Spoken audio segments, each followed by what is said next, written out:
வணக்கம். சிறகடிக்க ஆசை சீரியலில் இனி என்ன நடக்க போகுது அப்படின்னு தான் பார்க்க போகிறோம். இங்கே சிட்டி நான் பயங்கரமாக பிளான் பண்ணியிருக்கோம். கண்டிப்பாக முத்து கார் எடுக்கும் போது ஏதாவது ஒன்று ஆகும். ஒன்று அவன் யாரையாவது இடிப்பான், இல்லை அவனுக்கு ஏதாவது ஆகும் அப்படின்னு சொல்லி ஆட்களை அங்கே தள்ளி விட்டு நோட் பண்ண சொல்கிறாரு. அவங்க ஃபோன் பண்ணி சொல்கிறாங்க, அண்ணன் கார் முன்னாடி ஒரு முட்டைக்காரன் முட்டையை தட்டி விட்டான். இப்போ முட்டை சிந்தி கிடக்கு. அந்த காரை கழுவி விட்டுற மாதிரி தெரிஞ்சுனே. அதுக்கப்புறம் முத்து கார் தான் கார் ஸ்டார்ட்டே ஆகலை அப்படிங்கும்போது, எப்படியாவது அது ஸ்டார்ட் ஆகணும்டா, யாராவது ஒரு மெக்கானிக்கில் வர சொல்லு அப்படிங்கிறாங்க. உடனே அண்ணா மெக்கானிக்கில் வர சொன்னால் என்னென்னு பார்ப்போம்லண்ணே அப்படிங்கும்போது, அதெல்லாம் இல்லைடா, அவன் ஸ்டார்ட் பண்ணி மட்டும் விட்டான்னு வச்சுக்கோ, அவன் ஆட்டோமேட்டிக்காக சரியாக போயிடும். அதுபோக நீ சொல்லிடுறேன்னா நீங்கள் ஸ்டார்ட் பண்ணி கொடுங்க, காசு அவன்கிட்ட வாங்கன்னு அவசியம் இல்லை, நாங்கள் அதுக்கு டபுள் மடங்காக தரோம் அப்படின்னு மட்டும் சொல்லிடு அப்படிங்கிறாங்க. உடனே அந்த மெக்கானிக்கல்கிட்ட சொன்னோன்னே சரி நான் போகிறேன் அப்படின்னு சொல்லிட்டு போகிறாரு. அங்கே முத்து ஸ்டார்ட் பண்ணி பார்க்காரு, நடக்கலை.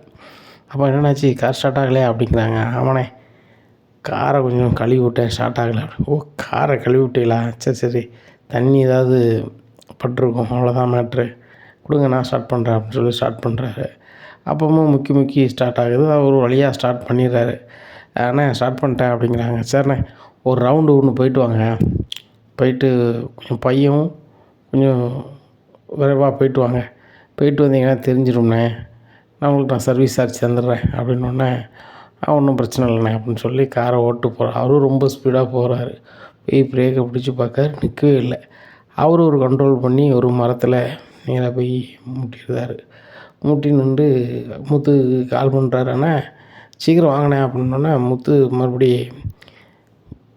மீனாவுக்கு ஃபோன் பண்ணி மீனா பைக் எடுத்துகிட்டு நேராக போகிறாரு. என்ன ஆச்சு இப்படி பண்ணியிருக்கீங்க அப்படிங்கும்போது, ஆனால் ஏற்கனவே பிரேக் பை கிடந்துருக்கு உங்களுக்குண்ணே அப்படிங்கும்போது, அப்படியா அப்படின்னு சொல்லிட்டு சரி லேசாக போச்சு, இது பார்த்துடலாமா அப்படிங்கும்போது தானே எனக்கு தான் கடை இருக்குது அப்படின்னு சொல்லி அங்கே கொண்டு பார்க்க ஆரம்பிச்சிடுறாங்க. இங்கே சிட்டிக்கு ஃபோன் பண்ணி, அண்ணா நீங்கள் போட்ட பிளான் எல்லாமே முடிஞ்சு போச்சுண்ணே, எல்லாம் சீன் ஓவர்ண்ணே. அந்த முத்து அந்த காரை பண்ண பார்த்தா அந்த மெக்கானிக் பையில் நம்ம அனுப்பினோடனே எடுத்துகிட்டு போய் ஒன்றத்துக்காகவும் பண்ணிட்டான் அப்படிங்கும்போது, டேய் மெக்கானிக் லூஸ் மாதிரி பண்ணிட்டானே, வச்சுட்டானே, நீங்களும் இப்படி பண்ணிட்டீங்களடா அப்படின்னு சொல்லி ரொம்ப கடுப்பில் இருக்காங்க. இங்கே முத்து நினைக்காரு, எப்படி அந்த பிரேக்கை கலந்துருக்கோம் வச்சுருக்கோம், அப்போ இது யாராவது வேலை பார்த்தாங்களா வச்சாங்களா அப்படின்னு சொல்லிட்டு வீட்டுக்கு வராரு. கார் நிறுத்தின இடத்துல பார்க்காங்க, அதில் ஆயிலாக சிந்தி கிடக்கும்போது தெரியுது, கண்டிப்பாக இது பிரேக்கை கலத்தினா தான் இது இப்படி வரணும், யாரோ இது பண்ணியிருக்காங்க, இது யாருன்னு தெரியணும் அப்படின்னு சொல்லிட்டு நினைக்காங்க. அப்போ வீட்டுக்கு வராங்க, எப்போ அந்த மாதிரி என் கார் யாரோ பிரேக்கு கலத்திருக்குப்பா அப்படிங்கும்போது, நம்ம வீட்டில் யாராவது கலத்த போகிறா அப்படிங்கும்போது, எப்போ நம்ம வீட்டில் யாரும் கலத்த போகிறது கிடையாது, இன்றைக்கி காலையில் எந்திரிச்சதுலேருந்துமே ஒன்று ஒன்றாவே ஏட்டிக்கு போட்டி நடந்துச்சு. அதை பார்க்கும்போது நானும் சரி ரைட்டு இன்றைக்கி கார் எடுக்க வேண்டாம், ரெஸ்ட் எடுத்துட வேண்டியதான் நினச்சேன். இப்படி இருக்கும்போது இன்றைக்கி என்னன்னா, வண்டியில் பிரேக்கு கலந்துருக்குன்னு மெக்கானிக் சொல்லுதாரு, கண்டிக்கும் கொஞ்சம் நெளிஞ்சிட்டுப்பா, ஆனால் லேசாக போச்சு, மெக்கானிக்குங்கிறதுனால அவன் கரெக்டாக நிப்பாட்டிட்டான், நான் சங்கடம்பா அப்படிங்கும்போது, சரி எல்லாம் நன்மைக்கு தான்டா அப்படிங்கும்போது, இந்த நன்மை எப்படி நடக்கும் நமக்கு தெரியணும்ப்பா, இப்போ நம்ம வீட்டுக்கு ஏற்று வீட்டுக்காரர் உங்கள் ஃப்ரெண்டு தானே அப்படிங்கிறாங்க. ஆமாடா, என் கூட தான் வாங்கிங்க ஒரு நல்ல ஃப்ரெண்டு தான் அப்படிங்கிறாங்க. அவர்கிட்ட கொஞ்சம் ஃபோன் பண்ணி சொல்லுங்கப்பா அப்படிங்கிறாங்க. என்ன சொல்லணும் அப்படிங்கிறாங்க. இல்லைப்பா, யாரோ பிரேக்கை கலத்தின மாதிரி எனக்கு தெரியுது, இல்லை யார் என்ன இப்படி செய்தாங்கன்னு தெரில, நம்ம வீட்டு முன்னாடி தான் விட்ருக்கோம், தேவையில்லாமல் யாரோ பண்ணுற மாதிரி தெரியுது, அதனால் அவர் வீட்டு கேமராவை பார்க்கணும்ப்பா அப்படிங்கிறாங்க. சரிட்டு போ, நான் சொல்கிறேன் அப்படிங்கிறாங்க. உடனே முத்து நேராக அங்கே போகிறாரு. வா முத்து உட்காரு, அப்பா இப்போ தான் ஃபோன் பண்ணாங்க, என்ன கேமரா பதிவு வேணுமா, உனக்கு ஏகப்பட்ட ஒரி வந்துகிட்டே இருக்கப்பா அப்படிங்கும்போது, ஆமாண்ணாச்சி எங்கேயாவது நம்ம வாய் பேசணும், அது தப்பாக போயிடுது அப்படிங்கும்போது, இல்லை நீ ரொம்ப கரெக்டாக இருக்க, அதனால் 4 பேர் பிடிக்காது தான், இப்போ ஏக்கு போக்காக இருப்பானுங்க, ஏட்டிக்கு பூட்டி பண்ணுவானுங்க, நீ அப்படி இல்லைல்ல கரெக்டாக இருக்க, அதனால் உன் வளர்ச்சி பிடிக்கல, அதுபோக நீ ஒரு கார் வச்சுருந்தா இப்போ 2 கார் வாங்கிட்டேன், படிக்காமல் வைக்காமல் இந்த மாதிரி முன்னேறி வர, உன் வீட்டம்மாவும் நல்ல டெக்கரேஷன் வேலையிலேருந்து அது இதுன்னு செய்யுதுன்னு எல்லோரும் பெருசாக பேசுதாங்க, அப்போ 4 பேருக்கு பொறாமல் இருக்க தானேப்பா செய்யும், அதனால் ஏதாவது பண்ணியிருப்பான், உனக்கு வேண்டாம் தானே பண்ணுவான், ஏன்னா சரிப்பா அந்த கேமராவை போய் பாரு அப்படிங்கிறாங்க. பார்க்காங்க அந்த வீடியோவில் 2 பேர் வராங்க. அதில் முத்து பார்க்காரு. கரெக்டாக சிட்டியும் இன்னொரு ஆளும் சேர்ந்து திறந்து அதை பிரேக்கை கட் பண்ணுறது எல்லாமே தெரியுது. இதை பார்த்தோன்னே முத்து சரியான கடுப்பாயிருந்தார். ஐயா இந்த வீடியோ எடுத்துக்கிட்டோமா அப்படிங்கிறாங்க. எடு தம்பி எடுத்துக்கா அப்படிங்கிறாங்க. எடுத்துகிட்டு சரி வரானாச்சு அப்படிங்கிறாங்க. சரி தம்பி வாங்க அப்படிங்கிறாங்க. நேராக மீனாவுக்கு ஃபோன் பண்ணுறாங்க. மீனா நம்ம கார் இன்றைக்கி கோக்குமாக்கு பண்ணதும் இன்றைக்கி நடந்தது காரணம் எல்லாமே சிட்டி தான் அப்படிங்கும்போது, ஏங்க நீங்கள் அவன் மேலே ஏற்கனவே கோபமாக இருக்கீங்க, அதனால் நீங்கள் அவனை நினைக்கிங்க. பொதுவாக வாகனத்தை பொறுத்த மட்டும் ஏதாவது நடக்கிறது உண்மை தானேங்க அப்படிங்கும்போது, இல்லை மீனா நீ வீட்டுக்கு வா உனக்கு தெரியும் அப்படிங்கிறாங்க. மீனா அவசர அவசரமாக வீட்டுக்கு வந்துடுறாங்க. என்னங்க அப்படிங்கிறாங்க. இதை பாரு அப்படிங்கிறாங்க. பார்த்துட்டு என்னங்க இந்த சிட்டி இப்படி பண்ணியிருக்கான் அப்படிங்கும்போது, அவனை சும்மா விட மாட்டேன் அப்படிங்கும்போது, ஏங்க இது பொறுமையாக தான் இது பண்ணணும் அப்படிங்கும்போது, மீனா இதெல்லாம் நம்ம பொறுமையாக இருந்தோம்னா சரியே வராது. அவன் ரொம்ப ஓவராக பண்ணிகிட்ருக்கான். இது வரைக்கும் சத்யாவுக்கு தான் இடைஞ்ச பண்ணிகிட்ருந்தான். நான் வாங்கி உள்ளே அனுப்பணும். வந்த பிறகும் கடுப்பில் பண்ணிகிட்ருக்கான். என்னை ஒரே இடம் அனுப்பிட வேண்டியதான் மேலே அப்படிங்கிறாங்க. ஏங்க வேறு எதுவும் பண்ணிடாதீங்க. இப்போ தாங்க நம்ம வளர்ந்து வந்துட்டுருக்கோம். இப்போ ஏதாவது ஒரு சூழ்நிலைனா சரி வராதுங்க அப்படிங்கும்போது, மீனா என் பொறுமைக்கு ஒரு அளவு உண்டு அப்படின்ட்டு அண்ணாமலை என்னடா அப்படிங்கும்போது, எப்போ நான் உங்கள்கிட்ட சொன்னோம்ல இந்த மாதிரி என் காரை யாரோ வேண்டாததான் பண்ணியிருக்காங்க வச்சுருக்காங்கன்னு சொல்லிட்டு இந்த வீடியோ பாருங்கப்பா அப்படிங்கும்போது, டேய் இந்த சிட்டி தான் அப்படி பண்ணுறான்னா அவனை சும்மி விடக்கூடாடா வாடா அப்படின்னு சொல்லிட்டு அண்ணாமலையும் கடுப்பில் நேராக போகிறாங்க. சிட்டி ஆஃபீஸில் சிட்டி பேசிகிட்டு இருக்கோம். முத்து போன போக்கில் 4 போடுதாங்க பல்லாருன்னு இருக்கவங்க பூரா என்ன சிட்டி நீங்கள் எவ்வளோ பெரிய ஆள் உங்கள் மேலே கேட்குவீங்க இவன் யார் அப்படின்னு சத்தண்டாமல் இருக்கணும், எப்படி சத்தம் வரக்கூடாது அப்படிங்கிறாங்க. உடனே வந்தவங்க எல்லாமே அரண்டு போய் நிற்காங்க. உடனே அண்ணாமலை சொல்கிறாங்க, தம்பி உனக்கு கொஞ்சமாவது அறிவு இருக்கா? உனக்கு என் பையனுக்கு ஆகாது, தேவையில்லாத வெள்ளம் பண்ணிக்கிட்டு இருக்க. இப்போ நீ பிரேக்கை இப்படி அத்திரிக்கை பூ ஏதாவது ஆகிப்போச்சுன்னு என்ன பண்ண முடியும் வைக்க முடியும் அப்படிங்கும்போது கூட இருக்கும். அதுக்கு தானே அண்ணன் பண்ணார், உங்கள் மகன் தான் வச்சுக்கிட்டான் அப்படிங்கும்போது அண்ணாமலை சொல்கிறார், இதுக்கு மேலே இருந்தால் சரி வராது முத்து அப்படின்னு சொல்லி அண்ணாமலையே போன எடுத்து ஸ்டேஷனுக்கு கால் பண்ணியிருந்தார். சார் வாங்க சாருங்க அப்படின்னா ஸ்டேஷன்லேருந்து வந்துடுறாங்க. அந்த வீடியோ மட்டும் என்ன கொடுங்க சார் அப்படிங்கிறாங்க. கொடுக்குறாங்க. சிட்டியை மறுபடியும் உள்ளே அனுப்பிடுறாங்க. இங்கே சிட்டிக்கு சரியான கோவம், டேய் முத்து நான் வெளியே வந்த பிறகு உன்னை விடவே மாட்டேன்டா அப்படி இப்படிங்கிறாங்க. அப்போ தினேஷ் உள்ளே இருக்க சிட்டியை பார்க்க போகிறாரு. போனோன்னே இங்கே பாரு தினேஷே, நீ தான் என் தொழிலில் நீ பார்த்துக்கணும். உனக்கு கணக்கு வழக்கு நல்ல படிப்பும் இருக்குது என்ன, அதனால் நான் வருது வரைக்கும் நம்ம ஃபைனான்ஸில் வர பணம் எல்லாத்தையுமே நீ வாங்கி வச்சுக்கணும். அதுபோக யாரெல்லாம் ஒழுங்காக வசூல் பண்ணலையோ அதை குறித்து வச்சுக்கிட்டு சிட்டி என்னங்கிட்ட போய் சொல்ல வேண்டியிருக்குன்னு சொல்லு. வரேன் நீ பாரு எவ்வளோ வசூலாச்சு என்ன சொல்லு அப்படிங்கிறாங்க. சரி சிட்டி அப்படின்னு சொல்லிட்டு வந்துடுறாங்க. இங்கே தினேஷுக்கு பயங்கர சந்தோஷம். என்ன அப்படின்னா நம்ம பணம் செலவுக்கெல்லாம் மலைக்குதோம், சிட்டியை வச்சு நம்ம செட்டில் ஆகிட வேண்டியதான். வசூல் பண்ண தொகையை போகிறோம் கணக்குகளில் நம்ம கணக்கை வேறு மாதிரி காட்டி பணத்தை ஆட்டி போட்டுற வேண்டியதான் அப்படின்னு சொல்லி அவர் அந்த பொறுப்புக்கு போகிறாரு. இங்கே முத்துக்கு சரியான டென்ஷன் ஆகி செல்வத்துக்கு கால் பண்ணுறா. செல்வம் எங்கே இருக்க, ரொம்ப கடுப்பாகுது அப்படிங்கிறாங்க. ஏன்டா அப்படிங்கிறாங்க. சிட்டி ஒவ்வொரு வாட்டியும் கடுப்பு கிளப்பிகிட்டே இருக்கான். இன்றைக்கி நான் எங்கள் அப்பா மட்டும் வர்றேன்னா பிச்சு பெடல் எடுத்துருப்பேன். எங்கள் அப்பா ஸ்டேஷனுக்கு அவசரப்பட்டு சொல்லிட்டாப்புல, அதனால் அவங்க கொண்டு உள்ளே வச்சிட்டாங்க அப்படிங்கும்போது, அப்பா கரெக்டாக தான்டா பண்ணியிருக்காரு. தான் பையனை இடைஞ்ச பண்ணிக்கிட்டே இருந்தால் எந்த தகப்பன் தான் பொறுத்துட்ருப்பார். அப்பா பண்ணது கரெக்டு தான் அப்படிங்கும்போது, சரி வா கடுப்பாக இருக்குவா அப்படின்னு சொல்லி கூப்பிட்டு தண்ணி சாப்பிட்றதுக்கு கூப்பிடுதாங்க. அப்போ கரெக்டாக மீனா கால் பண்ணுறாங்க. எங்கே இருக்கீங்க அப்படிங்கும்போது, வீட்டுக்கு வழியே அப்படிங்கிறாங்க. நீங்கள் பேசுனதெல்லாம் கேட்டேன், ஒழுங்கு மரியாதை வீட்டுக்கு வாங்க அப்படிங்கும்போது செல்வம் வந்துடுறாரு. அண்ணே அவர் இப்படி தான் ஏதாவது பண்ணிகிட்ருப்பார், நீங்கள் கிளம்புனேன் அப்படிங்கும்போது, சரி சார் நான் கிளம்புறேன்னு சொல்லிட்டு கிளம்பிடுறாங்க. ஏங்க டென்ஷனாக நான் நேரம் போகிறேன் இப்படி பண்ணால் என்னங்க பண்ணுறது, எனக்கும் ரொம்ப கடுப்பாக தான் இருக்குது. இப்படி பண்ணிகிட்ருக்கான், கண்டிப்பாக வெளில வரும்போது மேலும் கடுப்பாக தான் வருவான், அவனை என்னங்க பண்ணுறது அப்படிங்கும்போது, மீனா நம்ம ஏதாவது அவனை பண்ணி வெளியே வரவிடாத அளவுக்கு பண்ணணும் அப்படிங்கும்போது என்னங்க பண்ணலாம் அப்படிங்கிறாங்க. அதுக்கு ஒரு பிளான் இருக்குது. காலையில் என் ஃப்ரெண்டு ஒருத்தனை நான் பார்க்க போய்ட்டு வரேன்னு சொல்லி நேராக குடிஞ்சோடனே முத்துவோட ஃப்ரெண்டு ஒரு வக்கீலை பார்க்க போகிறாரு. முத்து வா எப்படி இருக்க, நல்லா இருக்கேன் அப்படிங்கிறாரு முத்து. ஏன்னா ரொம்ப நாளாக வரவே இல்லை, இப்போ வந்திருக்கேன் சொல்லு அப்படிங்கிறாங்க. சிட்டின்னு ஒருத்தவன் என்கிட்ட பிரச்சனை பண்ணிகிட்டே இருக்கான். நானும் ஒவ்வொரு வாட்டியும் அவனுக்கு 4 பூசை கொடுக்கேன், உள்ளே அனுப்புதான், இந்த மாதிரி போயிட்டுருக்கு. ஆனால் வரும்போது பூரா ரொம்ப கடுப்பாகி நம்மளை ஏதாவது பண்ணிகிட்டே இருக்கான். நம்ம அடுத்த கட்டத்தை நோக்கி நகரவே முடியலை, இதிலே சுற்றிக்கிட்டு கிடந்த மாதிரி இருக்குது அவனால். அதனால் என்ன பண்ணலாம் ஐயா அப்படிங்கிறாங்க. அவன் என்ன வேலை பார்க்கான் என்ன ஏது பார்க்காங்கும்போது, அவன் தேவையில்லாமல் பணத்தை சம்மந்தமே இல்ல இடத்துல அட்டையை போட்டு இப்படி கொடுத்துட்ருக்கான் வச்சிட்ருக்கான் அப்படிங்கும்போது அவனால் பாதிச்சாலும் இருக்கும்ல அப்படிங்கிற. ஆமாம், நிறைய பேர் இருக்காங்க, எனக்கு தெரிஞ்சு ஒரு 5-6 பேர் இருக்காங்க அப்படிங்கிறாங்க. அவங்களெல்லாம் கூட்டு வா முத்து அப்படின்னு சொன்னால் அவங்கள பூரா கூப்பிட்டு வராங்க. இவங்க எல்லாமே சிட்டியால் ஒவ்வொருத்தரும் பாதிச்சால் தான் அப்படிங்கும்போது, ஐயா முத்து வந்து உங்களுக்கு உதவி பண்ணால் நீங்கள் வந்து சிட்டிக்கு எதிராக இருப்பீங்களா அப்படிங்கும்போது, கண்டிப்பாக ஐயா, எங்களுக்கு யாரும் உதவி பண்ணாமல் முடியாமல் தான் நாங்கள் அவங்ககிட்ட வாங்கின பணம் கொஞ்சம் நிறைய கொடுத்துட்டோம். மறுபடியும் தரணும் இன்னும் பாடாப்படுத்திகிட்டு இருக்கான். நாங்கள் அன்னாடு உழைச்சி சாப்பிடுறதே பெரும்பாடாக இருக்குது. இதில் இவனுக்கு வட்டியும் கொடுத்துக்கிட்டு வச்சுக்கிட்டு ரொம்ப சங்கடமாக இருக்குது. உங்களை மாதிரி ஆளுக்கு எங்களுக்கு உதவி பண்ணால் நாங்கள் வந்து நீங்கள் என்ன சொன்னாலும் கேட்காமையா நான் எங்களுக்கு நடந்ததை சொல்லு தம்பியா அப்படின்னோடனே ரைட்டு அப்படின்னு சொல்லி ஒரு 12 பேரை ரெடி பண்ணியிருந்தாங்க. 12 பேரும் சேர்ந்து என்ன செய்தாங்க, இவ்வளோ பணம் கொடுத்தோம், இவ்வளோ வாங்கினோம் வச்சோம், இவ்வளோ வாங்கியிருக்காரு, இப்படியே பண்ணிகிட்ருக்காரு, எங்கிட்ட மட்டும் இல்லை ஏகப்பட்ட ஆள்கிட்ட பண்ணிகிட்ருக்காங்க. அதுபோக அவர்கிட்ட பணம் வந்து முறையாக வரலை, இந்த மாதிரி கதைகளை தான் வருதுன்னு சொல்லி அவங்க எல்லாருமே ஒன்று போல் சேர்ந்து முத்து தலைமையில் போய் பெட்டிஷனை கொடுக்காங்க. அவங்க பெட்டிஷன் எல்லாத்தையும் வாங்கி வச்சுக்கிட்டு சரி ரைட்டு அப்படின்னு சொல்லி அவ்வளோ பேருமே இது பண்ணி நடவடிக்கை எடுக்கணும்னு சொல்லிட்டு அனுப்பிடுறாங்க. அவ்வளோ கதைக்கும் சேர்த்து மறுபடியும் சிட்டியை இது பண்ணுதாங்க. சிட்டியை தற்போது வெளியே வர முடியாத அளவுக்கு இது பண்ணுதாங்க. சிட்டிக்கு மேலும் கடுப்பாகுது. தினேஷ் பார்க்க வரும்போது தினேஷ் சொல்லுறாரு, நீ மாதம் இவ்வளோ வருமானம் வந்துட்டு போயிட்டுன்னு சொல்லிட்டு இருக்க, நான் வெளியே வர முடியாத அளவுக்கு அந்த முத்து பண்ணிகிட்ருக்கான். ஆனால் அவன் அந்த சிட்டியில் இருக்கக்கூடாது. அவன் 2 கார் இருக்கிறதுனால தான் அவன் வந்து சிலிப்பிட்டுருக்கான். இந்த 2 காரையும் தூக்கிறதுக்கு நீ வந்து பீகாரில் இருக்க என் நம்பர் அங்கே இருக்கும் ஆஃபீஸில், சிட்டி என்ன சொன்னாருன்னு சொல்லி அந்த வண்டியை மட்டும் காமிச்சி விடுவானுவா, கொண்டு போயிடுவானுவா. அங்கே போய் சந்தாக பிரிச்சுடுவானுவா. பிரிச்சானே இவன் எங்கே போனாலும் கண்டுபிடிக்க முடியாது அப்படிங்கிறாங்க. சரி சிட்டி பண்ணிடலாம் அப்படின்னு சொல்லி இவர் அங்கே பேசாமல் விட்டுருதாரு.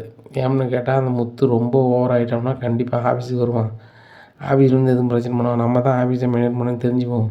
சிட்டிகிட்ட கேட்டால் அப்படி பண்ணிட்டோம் வச்சுட்டோன்னே சொல்லிடுவோம் அப்படின்னு சொல்லி நினச்சிட்ருக்காரு. ஏன்னா சிட்டியோட பணத்தை அப்பப்போ ஆட்டை போடணும் ஒன்று. இப்போ முத்துக்கு கண்டிப்பாக காரை காங்களாக வைக்கலன்னா அவன் புத்திசாலித்தனமாக கண்டிப்பாக ஆஃபீஸில் வந்தான் நிற்பான். இங்கே இருக்கவங்க யாராவது தான் பண்ணிகிட்ருக்காங்கன்னு சொல்லிட்டு சிட்டி வேறு உள்ளே இருக்காங்க.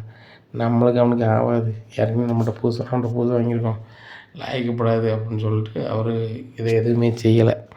அப்போ சிட்டி நினைக்காரு, சரி ரைட்டு கண்டிப்பாக தினேஷ் இதெல்லாம் பண்ணிடுவோம் வச்சிடுவோம்னு சொல்லிட்டு தினேஷ் வெயிட்டான அமௌண்ட்டை சிட்டி அமௌண்ட்டை பூரா தன்னுடைய பணமாக சேர்த்துக்கிட்டு அவர் தான் இடத்துக்கு கொண்டு சேர்த்துருந்தார். கிட்டத்தட்ட 2 கோடி ரூபாய்க்கு மேலே சேர்த்துருந்தார். எங்கே சிட்டி வந்து தினேஷ் சீக்கிரம் வெளியெடுப்பான்னு பார்க்குறாரு. தினேஷ் அந்த முயற்சி எதுவுமே பண்ணலை. அவர் தான் சிட்டி வெளியே வரக்கூடாது, வெளியே வராமல் இருந்தால் தானே அவன் பணம் போகிறோம், நம்ம பணமாகவும் குறிப்பிட்ட பணத்தை ஆட்டையை போட்டு நம்ம வந்து செல்ல ஆஃப் பண்ணிவிட்டு நம்ம பாட்டில் போயிட்டே இருக்கணும்னு மனநிலையில் அவர் இருக்கார். இங்கே முத்து வழக்கம்போல் ஒரு வேலையை பார்த்துட்ருக்காரு. அப்போ முத்துக்கிட்ட முருகேசன் சொல்கிறாங்க, தம்பி நான் ஒரு ரெஸ்டாரண்ட் வச்சுருக்கோம்ல, அந்த ரெஸ்டாரண்ட் நான் கொடுக்க போகிறேன், எனக்கு நம்பிக்கையான ஆளாக இருக்கணும் தம்பி, ஒரு நம்பிக்கையான ஆள் இருந்தால் சொல்லுங்கள், ரெஸ்டாரண்ட்டை மாற்றி விட்டுடலாம் அப்படிங்கும்போது, அண்ணன் சொல்லுதுன்னு தப்பாக நினச்சிக்காதீங்க, இப்படி கேட்கவும் எனக்கு கஷ்டமாக தான் இருக்குது. என் தம்பி ஒருத்தன் ரெஸ்டாரண்ட் வைக்கணுங்கிறதுக்காக தான் சமையலையே படித்து ஒரு இடத்துல ரெஸ்டாரண்ட் நல்லாவே வேலை பார்த்துட்ருக்கான், நல்லா சம்பளத்தில் வேலை பார்க்கான், நல்ல மறுவாதியாக இருக்கான். ஆனால் அவன் மாமனார் வீட்டில் நல்ல வசதி பார்த்துக்கிடுங்க, உங்களுக்கு தெரியுங்களா அப்படிங்கும்போது, ஆமாம் அந்த வசதி அவன் வீட்டில் பொண்ணு கட்டிட்டு தம்பி கடை குட்டி வைங்க அப்படிங்கிறாங்க. ஆமாம் அந்த பையன்தான் கடை வைக்கணும்னு நினைக்கான், நிறைய இடத்துக்கு பணம் வேணும்னு போகிறான். அந்த மேனேஜர்கிட்ட பெரிய அதிகாரிகள்கிட்ட போகிறான் வந்து என் மாமன் ஃபோன் பண்ணி கொடுக்கக்கூடாது வைக்கக்கூடாதுன்னு சொல்லுவாருன்னு நினைக்கேன். நான் விசாரித்த வகையில் அப்படி தான் தெரியுது, அவனுக்கு தெரியல. அதனால் அவனுக்கு ஒரு உதவிக்கு பணம் கிடைக்க மாட்டேங்குது, அதனால் வைக்க முடியாமல் முடிச்சுக்கிட்டு இருக்கான். அவன் பொண்டாட்டி வச்சுருக்க பணத்தை கூட வாங்க மாட்டேங்கானாச்சு, என்னை மாதிரி ரொம்ப கரெக்டான ஆள் அப்படிங்கும்போது, தம்பி ஓன் தம்பி பிறகு எப்படி இருப்பான், அந்த மாதிரி தானே இருப்பான் ஏன்னா அப்படிங்கும்போது, ஆமாம் உங்கள் அண்ணாச்சி ஒரு ஆள் ஃபர்னிச்சர் கடை வச்சுருக்காருல, அவர் எதுவும் ஹெல்ப் பண்ண மாட்டாரா அப்படிங்கும்போது, அவனே வந்து பக்கா மோசம் சார், எங்கள் அப்பாட்ட பண்ணதை எங்கள் அண்ணன் கொடுக்க மாட்டான், அவன் வளர்ப்பு எங்கள் அம்மா வளர்ப்பு மாதிரி, நாங்கள் எங்கள் அப்பா வளர்ப்பு மாதிரி சார், அதனால் வாய்ப்பு இல்லை சார் அப்படிங்கிறாங்க. அப்படியே தம்பி, சரி ரைட்டு, என் ரெஸ்டாரண்ட் உங்கள் தம்பி வைக்கிட்டோம், பணம்னு எதுவும் எனக்கு தர வேண்டாம், இந்த கட்டடம் அவருக்கு தாங்க, வேலை செய்கிற ஆட்கள் அவருக்கு தான், எல்லாத்தையும் பார்த்துக்கிட்டோம். ஏன்னா அவர் முன்னேறி வரும்போது ஒரு 3 வருஷம் கழித்து எனக்கு இந்த கட்டடத்துக்கு வாடகை கொடுக்க சொல்லுங்கள் போதும் அப்படிங்கும்போது, சார் என்ன சார் சொல்கிறீங்க அப்படின்னு, ஆமாம் தம்பி ஒரு 3 வருஷம் கழித்து என்ன மாதம் ஒரு பேருக்கு ஒரு 20,000 கொடுக்க சொல்லுங்கள். இந்த கடையை யார்கிட்ட கொடுத்தாலும் கிட்டத்தட்ட 3,00,000 வாடகை தருவாங்க. நீ நம்ம தம்பி மாதிரி என்ன, நான் ரொம்ப நாள் நடத்திட்டேன். பிள்ளையை பூரா வெளிநாட்டில் போய் செட்டில் ஆகிட்டு வா. இப்போ நான் வந்துட்டு இதை கடந்து சங்கடப்பட்டு நடத்தி நடக்க முடியல. நம்மளுக்கும் உடம்புக்கு முடியல. உன்னை தான் அங்கங்கே ஆஸ்பத்திரிக்கு அங்கேன்னு கூப்பிட்டு அலையிறேன். அதனால் உங்கள் தம்பி வர சொல்லுப்பா அப்படிங்கிறாங்க. உடனே ரவிக்கு ஃபோன் பண்ணி, ரவி நீ ரெஸ்டாரண்ட் பார்த்துட்ருக்கல அப்படிங்கும்போது, ஆமாடா பார்த்துட்ருக்கேன், இடமும் கிடைக்க மாட்டேங்குது, பணமும் கிடைக்க மாட்டேங்குது. அப்படிங்கும்போது, பணமும் வேண்டாம், இடமும் வேண்டாம், உனக்கு ஒரு வாய்ப்பாக ஒரு ரெஸ்டாரண்ட்டே வருது, அதை நீ பேர் மட்டும் மாற்றிக்கிட்டு நடத்தலாமா அப்படிங்கும்போது, டேய் அப்படி யாரா தருவா அப்படிங்கும்போது, எனக்கு தெரிஞ்ச முருகேசன் ஒரு அண்ணா இருக்காங்க, அவர் இந்த இடத்துல பெரிய ரெஸ்டாரண்ட் வச்சுருக்காரு தெரியுமில்ல அப்படி. ஆமாம் அது பயங்கரமான ரெஸ்டாரண்ட்லாம் அப்படிங்கிறாங்க. அந்த ரெஸ்டாரண்ட் அவர் கொடுக்க போகிறாரு. வாடகை கிட எதுவுமே வேண்டாம், 3 வருஷத்துக்கு, 3 வருஷம் கழிச்சு நீ வாடகை கொடுத்தா போதும், அட்வான்ஸ் கூட வேணாங்காரு. நம்ம பழக்கத்தை வச்சு சொல்லுதாட்டா, அது போக நடத்தியாடா அப்படிங்கும்போது, இப்படி ஒரு வாய்ப்பு கிடைக்குமாடா அப்படிங்கிறாங்க. ரொம்ப அருமையான வாய்ப்பு கிடைக்கும், நீ வா அந்த இடத்துக்கு வா அப்படிங்கிறாங்க. அந்த இடத்துக்கு சுருதியை கூப்பிட்டு வந்துடுறாங்க. வாங்க தம்பி, நீங்கள் தான் முத்தம்பி அப்படிங்கிறாரு முருகேசனை. ஆமாம் அப்படிங்கிறாங்க. ரெஸ்டாரண்ட்டை பாருங்கள், பிடிச்சிக்கிட்ட வாங்க அப்படிங்கும்போது, சார் இப்படி இவ்வளோ பெரிய ரெஸ்டாரண்ட் நான் கேள்விப்பட்டிருக்கேன் சார், ஒரு முறை வந்திருக்கேன் அப்படிங்கிறாங்க. சரி ரைட்டு உள்ளே போய் பாருங்கள் அப்படிங்கிறாங்க. பார்க்குறாங்க, பார்த்துட்டானே சூப்பராக இருக்குது அப்படிங்கிறாங்க. இது நம்ம உங்களுக்கு தான் சரிதானா, காலத்துக்கு நீங்கள் தான் நடத்துவீங்க, ஒரு பேருக்கு 20,000 வாடகை, அதுவும் 3 வருஷம் கழிச்சு கொடுங்க தம்பி அப்படிங்கிறாங்க. சரிங்க சார் ரொம்ப நன்றி சார்னு காலில் விழுந்து ஆசீர்வாதம் வாங்குறாங்க. உடனே அவர் முருகேசன் சொல்லுறாரு, நீ நன்றி தெரிவிக்க வேண்டியது உங்கள் அண்ணன் முத்துக்கு தான் தம்பி. எல்லாருமே சுயநலமாக வாழ்த்தாங்க இந்த உலகத்தில். தம்பி நல்லா இருக்கணும், நல்லா இருக்கணும்னு நினைக்கிற காலம் இது இல்லை. தனக்கு மட்டும் எதுவும் கிடச்சா போதும் அப்படிங்கிற எல்லாத்துல இருக்கிறதாக தான் மனுஷனாக இருக்கான். ஆனால் உங்கள் அண்ணன் வந்து நீ நல்லா இருக்குன்னு நினைக்கான். அவன் நினச்சிருந்தா அந்த கடையை எனக்கு தாங்க நான் நடத்தி உங்களுக்கு நான் 3 வருஷம் கழிச்சு வாடகை தரேன்னு சொல்லியிருக்கலாம். நான் அந்த அர்த்தத்தில் தான் அவன்கிட்ட கேட்டேன். சரி யாராவது நடத்துறது போல அந்த முத்து தம்பி எதை நடத்திட்டு நல்லா மாதிரி இருக்கட்டுமே நினச்சேன். ஆனால் என் தம்பி நடத்தட்டும்னு நினைக்கும் போது ரொம்ப நல்லா இல்லை அப்படிங்கும்போது, இல்லை சார் அப்படிலாம் இல்லை சார், எனக்கு இதை பற்றி தெரியாது அப்படிங்கிறாங்க. தம்பி தெரியாட்டினாலும் பணம் வருதுன்னா எல்லோரும் வாயை பொழப்பாங்க, நீ அந்த மாதிரி இல்லை. சரி ரைட் நல்லா இருங்க அப்படின்னோன்னா, ரொம்ப நன்றி சார்ன்னு சொன்னோன்னே சாவியை கொடுத்து அனுப்புகிறாரு. அக்ரிமெண்ட்டும் போட்டுக்கிறாங்க, 3 வருஷம் கழிச்சு சம்பளம் கொடுக்குற மாதிரி. இந்த விஷயத்த வீட்டில் போய் முத்து சொல்கிறாரப்பா, ரவி ரெஸ்டாரண்ட் வைக்க போகிறோம்பா அப்படின்னோடனே மனோஜ் சிரிக்கிறாரு. டேய் முத்து, இந்த ரெஸ்டாரண்ட் வைக்காங்கன்னா அந்த 10க்கு 10 ஒரு கடை எடுத்து 4 சேர் பெஞ்சை போட்டு இட்லி தோசை செஞ்சு கொடுக்குது பார்த்தியா, அது கிடையாதுடா அப்படிங்கிறாங்க. உடனே முத்து சொல்கிறாங்க, அப்போ அதுவும் வேலை தான், எத்தனை ஜனமும் அந்த மாதிரி கடை வச்சு பொழைச்சி நல்ல மாதிரி வந்திருக்காங்க. இன்றைக்கி பெரிய பெரிய ரெஸ்டாரண்ட் வச்சுருக்கிறவங்க வச்சவங்களாம் எல்லோரும் சின்னதாக ஆரம்பித்தவங்க தான் சரிதானா. நீ கூட என்ன சொல்லுத, நான் சின்னதாக ஃபர்னிச்சர் கடை வச்சுருக்கேன், இதை வச்சு நான் சிட்டி பூரா ஃபர்னிச்சர் கடை வைக்க போகிறேன், ஏன் இந்த வேல்டு பூரா வைக்க போகிறேன் அப்படி இப்படிங்க. எல்லாமே வந்து இதை வச்சு தானே, ஒரு சின்ன தொழில் வச்சு தானே. அதே மாதிரி ஒரு நாள் ரவியும் பெரிய ஆள் ஆகணும். நீ நினைக்கிற மாதிரி இல்லை, உன் ஃபர்னிச்சர் கடையோட பெரிய ரெஸ்டாரண்ட்டு இடப்பில் என்ன, அவன் அதை வச்சு பெரிய ஆள் ஆக போகிறான் அப்படின்னோடனே, அதை யாரா கொடுப்பா, அதுக்கு எவ்வளோ டெபாசிட் அமௌண்ட் கேட்பாங்க தெரியுமா, எவ்வளோ வாடகை கேட்பாங்க தெரியுமா அப்படிங்கும்போது, எதுவுமே கேட்காம எனக்கு தெரிஞ்ச முருகேசனை அந்த கடையை வைக்க கொடுத்துட்டாங்க. அது போக 3 மாதம் கழிச்சு, உடனே ரவி சொல்ல 3 மாதம் வந்து 3 வருஷம் 3 வருஷம் கழிச்சு அதுங்க 20,000 வாடகை கொடுத்தா போதுங்காரு. இந்த மனசு யாருக்கு வரும், முத்தால் தான் எனக்கு கிடச்சிச்சு அப்படின்னு சொல்லி ரவி சொல்லுதாரு. இதை கேட்ட வச்சு பயங்கர ஷாக்காகிறாங்க. அது எப்படிடா தருவாங்க, முத்து சாதாரண டிரைவர் அப்படிங்குமா, நீங்கள் அவனை சாதாரண டிரைவர் நினைக்கிங்க.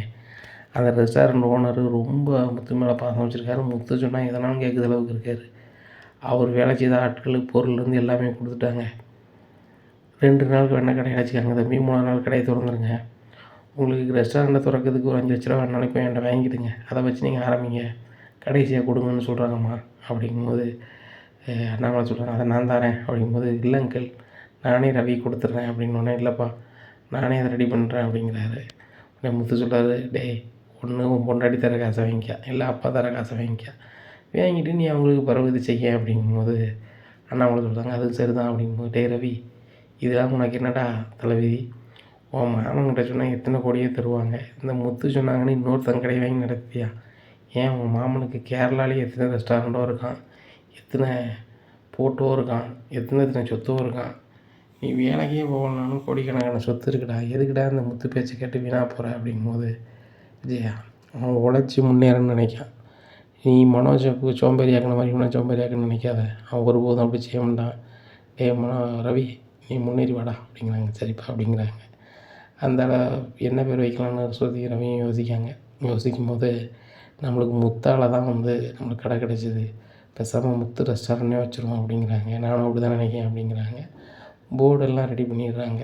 2 நாள் கழிச்சு கடை ஓப்பனு. வீட்டிலேருந்து எல்லோரும் போகிறாங்க. விஜயா நினைக்காங்க கண்டிப்பாக ரெஸ்டாரண்ட்டுக்கு என்னோடய பேர் தான் வைப்பாங்க அப்படின்னு சொல்லிட்டு மனோஜ்கிட்ட சொல்லுவாங்க. மனோஜ் இல்லைம்மா அவன் வைக்க மாட்டான், அவன் பொண்டாட்டி பேர் தான் வைப்பான், அவன் வந்து அவன் பொண்டாட்டி தான் நான் பேச்சு தான் கேட்பான் அப்படி இப்படிங்கிறாங்க. எல்லோரும் எண்ணி மாதிரி இருப்பாங்களாம்மா அப்படி அப்படின்ட்டு கார்லேருந்து இறங்குதாங்க. ரெஸ்டாரண்ட் பேரை பார்த்தோன்னா விஜயாவுக்கு ஒன்றும் உடல, ரோகிணிக்கு ரொம்பவே கடுப்பு. ஏன்னா ரெஸ்டாரண்ட் முத்து ரெஸ்டாரண்ட்னு வச்சுருக்காங்க. இதை பார்த்தா முத்து டே ரவி ஏன்டா அப்படி வச்ச அப்படிங்கும்போது, இல்லை முத்து என்னுடைய வளர்ச்சியில் உன்னோட பங்களிப்பு மிகவும் அதிகம். நான் படிக்கும்போது இருந்தாலும் சரி தான், நான் சின்ன பையனாக இருக்கும்போது சரி தான், இப்போ வரைக்கும் நீ தானே உதவி பண்ணிகிட்ருக்க, உன் பேர் வைக்கணும்னா அது சரியாக வராது, நன்றின்னு ஒன்று இருக்குல்ல அப்படிங்கும்போது, ஸ்ருதி பேராக வைக்க வேண்டியதானடா, இல்லை உன் பேர் வைக்க வேண்டியதானே, அம்மா அப்பா பேர் வைக்க வேண்டியதானே அப்படிங்கும்போது, இல்லை உன் பேர் தான் இருக்கணும் அப்படிங்கும்போது அண்ணாமலை சொல்கிறாங்க, கரெக்டான பேர் வச்சுருக்கேன் ரவி, கண்டிப்பாக உன் கடை நல்ல நிலைமைக்கு வரும் அப்படிங்கும்போது, ஏங்க இந்த பேருக்காரனே 10க்கும் 5க்கும் அந்த கார் ஓட்டிட்டுருக்காங்க, இவன் பேரில் கடை வச்சா பெருசாகிருமா அப்படிங்கும்போது, விஜயா ஓம் பேரில் தான் மீனா அப்போ கடை வச்சா, கடையை பாரு இழுத்து மூடினாங்க. அதை மாதிரி ஓம் பேர் மாதிரி ராசி இல்லாத பேர் கிடையாது, முத்துங்கிற பேர் ஓஹோன்னு உள்ள பேர் தான், ஒன்றும் பிரச்சனை இல்லை. முத்துக்கு அப்புறம் தான் ரவி வந்தான், ரவி பெரிய இடத்துல கல்யாணம் முடிச்சிருக்கான், நல்ல மாதிரி இருக்கான், அதே மாதிரி முத்து பேரில் வச்சுருக்க கடையும் வச்சு அவன் நல்லா வருவான் அப்படிங்கிறான். அப்படி சொல்லுங்கப்பா அப்படிங்கிறாங்க. கடை திறக்கிறாங்க. மொதல் நாளே நல்ல வியாபாரம், சாப்பிட்டவங்க எல்லாருமே ரொம்ப ருசியாக இருக்குது ரொம்ப ருசியாக இருக்குது அப்படின்னுட்டுருக்காங்க. அப்போது ரவி வந்து கேட்குறாரு, நீங்கள் வந்து வாழைப்பூ வடையை மட்டும் கொஞ்சம் மாஸ்டருக்கு சொல்லிக் கொடுத்துருங்க அப்படின்னா, வாழைப்பூ வடையும் போய் சொல்லிக் கொடுக்காங்க. இதை சாப்பிட்டுட்டு எல்லாருமே பயங்கரமாக இருக்காங்க அப்படிங்காங்க. நிறைய சேனல்லேருந்து வராங்க, வந்து இதை பார்த்துட்டு வியூவும் போடுதாங்க. இந்த மாதிரி இந்த சேனலில் இந்த கடையில் நல்ல உணவு இருக்குது அப்படி இப்படின்னு சொல்லிட்டு, இதனால் நல்ல பேரும் கிடைக்குது. அப்போ முதல் நாளே நல்ல வியாபாரம் வீட்டில் வந்து இவர் சொல்லுதார், யார் ரவி, நல்ல வியாபாரம் இருக்குது அப்படின்னு சொல்லிட்டு. உடனே மனோஜ் சொல்கிறார், வீட்டில் முதல் நாள் எந்த கடை இருந்தாலும் நாளைக்கு தான் செய்வாங்க, இன்னும் நீ நடக்கிறது நடத்த பொறுத்து தான் இருக்குது அப்படிங்கிறாங்க. உடனே மனோஜ்கிட்ட வந்து முத்து சொல்லுதார், எப்போவுமே வந்து யாரையாவது குறைச்சான்னு சொல்லிக்கிட்டு இருப்பியா, கண்டிப்பாக பாரு ரவி கடை நல்லா வரும் அப்படிங்கிறாங்க. அதே மாதிரி ரவி கடை ஓஹோன்னு வருது, நல்ல வியாபாரமாகுது. இங்கே ஸ்ருதியோட அம்மாவுக்கும் அப்பாவுக்கும் ரொம்ப எரிச்சலாக இருக்குது. புதுசாக மாப்பிள்ளையும் ஸ்ருதியும் ஒரு ரெஸ்டாரண்ட் திறந்துருக்காங்க. அந்த ரெஸ்டாரண்ட் திறக்கும்போது நம்மளை கூப்பிடாத காரணம் நம்மளால் புரிஞ்சுக்கிட முடியுது. முத்து பேரில் ரெஸ்டாரண்ட் வச்சுருக்காங்க, ஏன் ஸ்ருதி ரவி பேரில் வைக்க வேண்டியதானே அப்படின்னு சொல்லி சரியான கோபத்தில் ஸ்ருதியோட அம்மா ஸ்ருதிக்கு கால் பண்ணி, என்னடி நினச்சிட்ருக்க, நீ எவ்வளோ பெரிய பணக்கார வீட்டில் பிறந்த பிள்ளை, நீ வந்து அந்த வீட்டில் உட்காந்துக்கிட்டு அந்த வீட்டில் உனத்துக்காக தான் அந்த முத்து பேரில் ரெஸ்டாரண்ட் வச்சுருக்கியா அப்படிங்கும்போது, இன்றைக்கி எங்களுக்கு ரெஸ்டாரண்ட் இருக்குன்னா அதுக்கு காரணம் முத்து மட்டும்தான், அப்புறம் முத்து பேர் வைக்காமல் எப்படி அப்படிங்கிறாங்க. உங்கள் அப்பா தான் உங்களுக்கு எத்தனை லட்சம் எத்தனை கோடினாலும் தாரன்னு சொன்னார, உனக்கும் மாப்பிள்ளைக்கும் பிழைக்க தெரில வேங்க தெரில அப்படிங்கும்போதேம்மா, அது உங்கள் பணம், இது எங்கள் பணம், நாங்கள் உருவாக்கி நல்லா இருப்போம், நீ போன வைமா அப்படிங்கிறாங்க. இங்கே ஸ்ருதியோட அம்மாவுக்கு மேலும் கடுப்பாகி விஜயாவை கால் பண்ணுறாங்க, சம்மந்தி உங்கள் வீட்டில் நடக்கிறதுல எனக்கு சுத்தமாக பிடிக்கல அப்படிங்கும்போது, என்ன சம்மந்தி என்னாச்சு அப்படிங்கும்போது, என் மருமகனும் என் மகளும் ரெஸ்டாரண்ட் வச்சுருக்காவா, அதுக்கு முத்து பேர் எதுக்கு வச்சுருக்காவா அப்படிங்கும்போது, எனக்கு ரொம்ப கடுப்பாக தான் இருக்குது. அந்த முத்துலாம் வந்து ஒன்றத்துக்கு லாய்க்கு இல்லாதவன், எங்கள் வீட்டில் அவனை நாங்கள் ஒரு பிள்ளையாவே நினைக்க மாட்டோம், அவங்களுக்கே தெரியும், அவன் பேரில் இவங்க ரெஸ்டாரண்ட் வச்சு தலையில் தூக்கி வச்சு கொண்டாடுதாங்க. அதுபோக இப்போ வீட்டில் சமைக்கிற வேலையை கூட உங்கள் பொண்ணு தான் பார்க்குது, அந்த மீனா சமைக்கிறதே இல்லை, இவ்வளோ சமைக்க விட்டுட்டு அவள் வேலையை பார்க்க ஆரம்பிக்காங்க அப்படிங்கிறாங்க. இதை கேட்டோன்னு ஸ்ருதி அம்மாவுக்கு சரியான கடுப்பாயிருது. ஓ, இப்போ ஏன் அம்மாவை தான் சமைக்கலாம் அப்படின்னு சொல்லிட்டு ரொம்ப கடுப்பாகி ஸ்ருதிக்கு கால் பண்ணி, ஸ்ருதி சமைக்கிற வேலைலாம் வச்சுக்கிட்டாத, அந்த வீட்டை சமைக்கிறதுக்கு அடி போனால் நீ என்ன சமையக்காரி அடி அப்படி அடி இப்படி அடிங்கிறாங்க. ஏன் மீனா மட்டும்தான் அந்த வீட்டை சமைக்கணுமா, நான் நல்லாவே சமைக்க பழகிட்டேன், அதுபோக எங்களுக்கு ரெஸ்டாரண்ட் இருக்குது, நான் நல்லா சமைச்சு நல்ல சாப்பாடு கொடுக்க தான் போகிறேன் அப்படிங்கிறாங்க. ரோகிணிக்கு கால் பண்ணுறாங்க. ரோகிணியும் அவங்களால முடிஞ்ச அளவுக்கு மீனாவை குறைச்சி பேசுகிறாங்க. மீனா வந்து தன் கைக்குள்ளே ஸ்ருதியை வச்சுக்கிட்டு ஸ்ருதியை சமைக்க சொல்லிட்டு அவங்க சமைக்காமல் வச்சிட்ருக்காங்க. உங்கள் பொண்ணை வந்து ஒரு வேலைக்கார மாதிரி தான் பயன்படுத்துகிறாங்க அப்படி இப்படின்னு இல்லாத பொல்லாதையும் சொல்லுதாங்க. மேலும் கடுப்பாகி ரவிக்கு ஃபோன் பண்ணி, உங்கள் வீட்டம்மா எதுக்கு, ஏன் உங்கள் வீட்டம்மாவை நீங்கள் சமைக்க வச்சா தான் வீட்டில் வைப்பீங்களா, ஏன் எங்கள் பொண்ணு சமைக்கலான்னு அந்த வீட்டில் இருக்கக்கூடாது வைக்கக்கூடாதுன்னு ரவிட்டு கேட்குறாங்க. நாங்களாம் சமைக்க சொல்லுங்க, ஸ்ருதிக்கு பிடிச்சி தான் சமைக்குது. அதுபோக ரெஸ்டாரண்ட்டுக்கு வரதுனால அது இன்ட்ரெஸ்ட்டாக பண்ணுது. இப்போ ரொம்ப நல்லாவே சமைக்க ஆரம்பிச்சிட்டு அப்படிங்கும்போது என் பொண்ணு எவ்வளோ பெரிய பணக்காரி தெரியுமாங்க? எங்கள் வீட்டில் கிட்டத்தட்ட சமைக்கிறதுக்கு மட்டுமே 10 பேருக்கு மேலே இருக்காங்க. என் பொண்ணு சமைக்கணும்னு அவசியமே கிடையாது மாப்பிள்ள. பேசாமல் என் பொண்ணை என் வீட்டுக்கு அனுப்பிடுங்க வச்சுருங்கங்கும்போது நீங்கள் அதை ஸ்ருதிகிட்டே பேசுங்க அப்படின்னு ஸ்ருதிக்கு ஃபோனை மாற்றி விடுதாங்க. உடனே ஸ்ருதிக்கு சரியான கோவம் வந்துடுது. என்ன நினச்சிட்ருக்காங்க அப்படின்னு சொல்லிட்டு நேராக வீட்டுக்கு போகிறாங்க. ஸ்ருதி வீட்டுக்கு. என்னம்மா நினச்சிட்ருக்க? என் மாப்பிள்ளைக்கு ஃபோன் அடிக்க, மாமியாருக்கு ஃபோன் அடிக்க, ரோகிணி வேறு என்கிட்ட வந்து அட்வைஸ் பண்ணுறாங்க. என்ன நினச்சிட்ருக்க நீ? ஓரளவு தாம்மா, ரொம்ப ஓவராக பண்ணிகிட்ருக்க அப்படிங்கும்போதே அந்த வீட்டில் நீ எதுக்கிட்டே சமைக்கணும் அப்படிங்கிறேன். சமைக்க தாம்மா செய்வேன், நான் தான் சமைப்பேன் அப்படிங்கும்போது நீ சமைக்கிறது உன் மாமியாருக்கோ ரோகிணிக்கோ பிடிக்கல. அந்த மீனா வந்து அவள் வேலை செய்யாமல் இருக்கணும், நீ வேலை வாங்குறா. உனக்கு அப்போ கூட எனக்கு அறிவு இல்லையா அப்படிங்கும்போது மம்மி இனிமேல் நான் யாரோ நீங்கள் யாரோ, எங்கள் வீட்டில் நான் சமைக்கிறத நீங்கள் கேட்க உங்களுக்கு எந்த இதுவும் கிடையாது, நான் பார்த்துக்கிட்டேன் அப்படின்னு சொல்லிட்டு கிளம்பிடுறாங்க. இப்போ ஸ்ருதிக்கு சரியான கடுப்பு என்னென்னா, நம்ம சமைக்கிறத பிடிக்காம ஃபோன் பண்ணி சொல்கிறது இந்த ரோகிணியும் இந்த விஜயாவும் தான். 2 பேரும் சும்மா விடக்கூடாது. இன்றைக்கி ஆகட்டும் இந்த முத்துக்கு மீனாவுக்கு மட்டும் அங்கிளுக்கு மற்றவங்களுக்குலாம் சாப்பாடு தனியாக வச்சுட்டு இவங்க 2 பேருக்கும் நான் என்ன பண்ணுறேன் பாருன்னு சொல்லிட்டு நினைக்காங்க. எல்லாருக்கும் பயங்கரமாக சாப்பாடெல்லாம் ரெடி பண்ணி ஓரமாக வச்சுட்டு இந்த விஜயா ரோகிணிக்கு மட்டும் பயங்கரமாக உரப்ப மிளகா பொடி நிறைய போட்டு கலக்கிடுதாங்க. கலக்கும்போது இங்கே ரோகிணி நினைக்காங்க எல்லோரும் சாப்பிட்றது நம்ம சாப்பிட்ணும் அப்படின்னு சொல்லிட்டு. அப்போ விஜயாவுக்கு மட்டும் ஒரு கிண்ணத்தில் எடுத்து வைக்காங்க, ரோகிணிக்கும் தனி கிண்ணத்தில் எடுத்து வைக்காங்க குழம்ப. அப்போ எல்லோரும் சாப்பிடுதாங்க. இவங்களுக்கு மட்டும் மொத்தமாக ஊற்றி சாப்பிடுங்கங்க. இவங்க ஒரு வாய் தான் வைக்காங்க, சரியான உரப்பு. ஊன்னு கத்தாங்க. அப்போ அண்ணாமலை என்னாச்சு விஜயா அப்படிங்கிறாங்க. ஏங்க ரொம்ப உரப்பாக இருக்குங்க, முடியலைங்க அப்படிங்கிறாங்க. விஜயா நாங்களும் அதை தான் சாப்பிட்டுட்ருக்கோம், ரொம்ப நல்லா இருக்குது. ஸ்ருதி நீ ஊற்றுமா வேண்டாதே சொல்லுதா அப்படிங்கிறாங்க. அங்கிள் உண்மையிலே இப்படி தான் இருக்குது அப்படிங்கிறாங்க. உடனே ஸ்ருதி சொல்கிறாங்க. ஸ்ருதி என்ன சொல்கிறாங்கன்னா எல்லாருக்கும் சரியாக இருக்கும், உங்களுக்கு மட்டும் ஏன் சரியா இல்லை அப்படிங்கும்போது இவங்க 2 பேருக்கும் தாங்கலை. எங்களுக்கு வேண்டான்னு வச்சுட்டு 2 பேருமே கிளம்புறாங்க.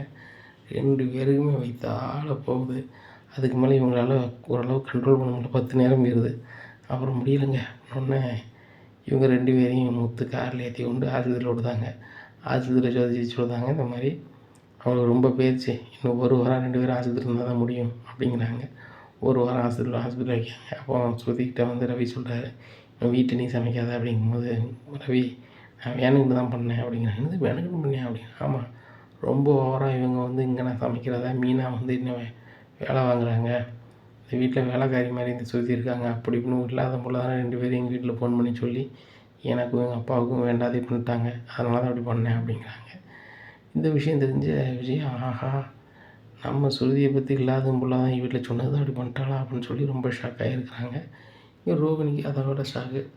அப்போ நம்ம இந்த நிலைமைக்கு எனக்குனே தான் அந்த ஸ்ருதி பண்ணிச்சா அப்படின்னு சொல்லிட்டு நான் சுற்றிட்டு கேட்குறேன், ஏன் ஸ்ருதி இப்படி பண்ணீங்க அப்படிங்கும்போது நீங்கள் 2 பேரும் ரொம்ப ஓவராக பண்ணும்போது நான் மட்டும் பார்த்துட்டே இருப்பேண்ணா, இப்படி தான் பண்ணுவேன். இன்னும் அந்த வீட்டில் ஃபுல் அண்ட் ஃபுல்லாக நான் தான் சமைப்பேன், சாப்பிட விருப்பம் தான் சாப்பிடுங்க. இன்னும் சமையல் மட்டும் இல்லை, வீட்டு வேலையிலேருந்து எல்லாமே செய்வேன். மீனாக்கா எங்கள் ரெஸ்டாரண்ட்டில் உதவி பண்ணுது, நான் சமையலில் வீட்டில் உதவி பண்ணுறேன், இதில் என்ன இருக்குது அப்படிங்கிறாங்க. உடனே முத்து வராரு. ஸ்ருதி நீ என்ன வேணாலும் பண்ணு பார்த்துக்கலாம் அப்படிங்கிறாங்க. இந்த முத்து மீனா வந்து வீட்டில் இருக்க தும்முரில் தானே இப்படி பண்ணுறீங்க அப்படின்னு சொல்லிட்டு வச்சு நினைக்காங்க. அதே மாதிரி ரோகிணி சொல்கிறாங்க, ஆண்டி என் மேலே நீங்கள் 1000 கோபமாக இருங்க, இந்த முத்து மீனாவும் இந்த வீட்டில் இருந்தாங்கன்னா கண்டிப்பாக உங்களுக்கும் மரியாதை இருக்காது, இந்த வீட்டில் யாருமே நிம்மதியாக இருக்க முடியாது, அதனால் எதையாவது பண்ணி அவங்க அந்த வீட்டை விட்டு அனுப்புங்க அப்படிங்கும்போது நான் ஒவ்வொரு வாட்டியும் வீட்டை விட்டு அனுப்பணும்னு சொல்லிட்டு நான் வந்து சொல்கிறேன். ஆனால் என் வீட்டுக்காரர் கேட்க மாட்டேக்காரு. ஆனால் ஒரே ஒரு வழி பண்ணால் கண்டிப்பாக என் வீட்டுக்காரரை வீட்டை விட்டு அனுப்பி விட்டுருவார், அந்த மாதிரி நான் பண்ண தான் போகிறேன் அப்படிங்கிறாங்க. என்ன ஆண்டி பண்ண போகிறீங்க அப்படிங்கிற, பண்ண தான் போகிறேன் அப்படின்னு சொல்லிட்டு ஆஸ்பத்திரியிலேருந்து வெளியே வந்த பிறகு சிந்தாமணியை பார்க்க போகிறாங்க. சிந்தாமணி விஜயா பார்த்தோன்னே பேசாமல் வேலையை பார்த்துட்ருக்காங்க. என்ன சிந்தாமணி உங்கள் மாஸ்டர் நான் வந்திருக்கேன், திரும்பி கூட பார்க்க மாட்டேறீங்க அப்படிங்கிற. மாஸ்டர் அது எதுக்கு மாஸ்டர் வம்பு, உங்கள் மருமகன் நான் வேலைக்கு இடைஞ்ச பண்ணால் என் மேலே நீங்கள் வருத்தப்படுவீங்க, கோவப்படுவீங்க, அதனால் நம்ம தேவையில்லாமல் இது பண்ணக்கூடாது. என்னத்தான் இருந்தாலும் மீனா அவன் மருமவ அப்படிங்கும்போது அவன் என் மருமவ கிடையாது, அந்த முத்து மீனாவே நான் என் வீட்டில் உள்ள ஆளாவே எடுத்துக்க மாட்டேன், அவங்க வீட்டில் ரொம்ப ஓவராக பண்ணுறாங்க, அதனால் அவங்க அந்த வீட்டில் விட்டு இருக்கக்கூடாதுன்னு நினைக்கிறேன், அதனால் எதையாவது பண்ணி அவங்கள வீட்டை விட்டு வெளியே அனுப்பணும், என்ன பண்ண எனக்கு தெரியலை, உங்களுக்கு நான் 4 யோசனை இருக்கும், என்ன ஏதோ ஒரு வகையில் பண்ணி எங்கள் வீட்டை விட்டு வெளியே அனுப்பணும், அதுக்கு நான் என்ன பண்ணணும் அப்படிங்கிறாங்க. மாஸ்டர் இது தான் கேட்க வந்தீங்களா, டேய் மாஸ்டருக்கு ஜூஸ் கொண்டாடா அப்படின்னு சொல்லி ஜூஸை கொடுக்க சொல்கிறேன். மாஸ்டர் இந்த ஜூஸை குடிங்க. இந்த ஜூஸை குடிச்சு முடிக்கக்குள்ளே நான் ஒரு ஐடியா சொல்லுவேன். இந்த ஐடியாவை மட்டும் பண்ணுங்கள் மாஸ்டர், பண்ணினீங்கன்னா முத்து மீனாவும் அவங்களே வீட்டு விட்டு போயிடுவாங்க அப்படிங்கிறாங்க. அப்படியா அப்படின்னு சொல்லி விஜயா சிரிக்கிறாங்க. இனி என்ன நடக்கும் அப்படிங்கிறத பொறுத்து வந்து பார்க்கலாம்.